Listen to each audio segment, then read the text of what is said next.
Since Les Halpin's Empower campaign was launched at the King's Fund last year, considerable progress has been made on advancing the ambitions and aims to bring about access to medicine. In November 2012, the central thrust of the campaign was mentioned in the House of Lords, and in January 2013 it was debated in the House of Commons. There's also been significant support in the media, including several articles in the Sunday Times, coverage on BBC One's Breakfast programme and Radio 4's Today programme. It's clear there's support in government, in the pharmaceutical industry, and most importantly from patients here and around the world. It's a campaign with a simple message: greater access to medicines for patients with life-threatening illnesses. The 4 campaign pillars: a relaxation of regulation, changes to the testing regime, a comprehensive review of treatments, a call for UK government to take an international lead. Patients have a critical role to play in raising awareness, and people who are brave enough during a very difficult time for them to go onto the public stage and tell people what the disease means for them have a huge impact. To help focus their campaign, the Halpin Protocol was drawn up and launched at a highly successful summit held at the Houses of Parliament in April 2013. The summit was chaired by Les's local MP, Geoffrey Clifton Brown, who has been working on taking the campaign further forward with the Secretary of State for Health. Well, we've been pretty active. We've all been working hard since we last met. We had a very, very good summit in the House of Commons. Sir Peter Lackman and all various other people were there, the drugs companies, and particularly George Freeman, who's written the government's Life Bioscience paper for the Prime Minister. So I've written to the Secretary of State, and I want the Secretary of State, Jeremy Hunt, to see us so that we can discuss how we can progress this whole thing. We've also had good publicity in the Sunday Times, letters, several letters in the Sunday Times, and we've got a good one coming out this Sunday where we've got Sir Bradley Wiggins as one of the signatories. That's absolutely brilliant.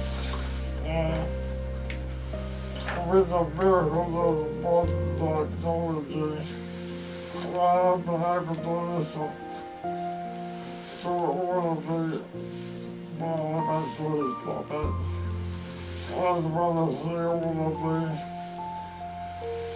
the news coverage as well. So the next stage is hopefully we have this meeting with Jeremy Hunt, and then I think we've got to try and see how we can get the regulatory regime amended so that we can allow these trials to take place. And I think that's really where we need Jeremy Hunt's sort of, if he can say, look, on behalf of the government, this is what we'd like to do, then I think we will make progress. Absolutely, if you can get Jeremy Hunt on side with the backing of George Freeman and the other interested parliamentarians, I thought there was nothing to stop significant progress being made. Well, I feel we've made huge progress since you and I last met, because I think we've got actually the whole thing moving on a national basis.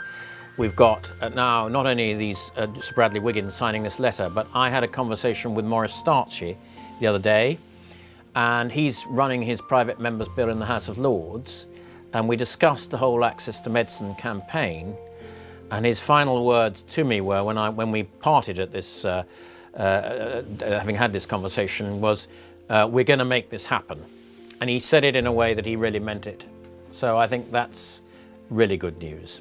That's great. The more people that we bring into this, the greater likelihood of success. Absolutely. And then I think this meeting with the Secretary of State, which I referred to earlier, will be very important, because what we've got to do is decide what aspects needs to be changed in the law, things perhaps like strict liability, and what discretion the government has within the existing law to allow these trials under carefully controlled conditions to take place. And I think that's entirely what the meeting's all about. Certainly there are a number of other ways that we can look at some of the conditions to make it easier for government to say yes. Sort of indemnifying in certain situations, like companies or making special allowance, which might reduce the amount of primary legislation changes or issues with European law. What emerged from the last summit in the House of Commons is that it's a win-win situation. This, as you've already identified, we've got one of the most innovative biotech industries in the world. We've got one of the best and most regulated health services in the world. We've got some of the best clinicians in the world. And if you put all that together, there should be a scope for achieving what you set us the task of achieving. It's clear the campaign is going well, but more public support is needed. Please help the campaign by supporting the petition if you've not already done so, and follow us on Twitter for all the latest campaign developments. Thank you.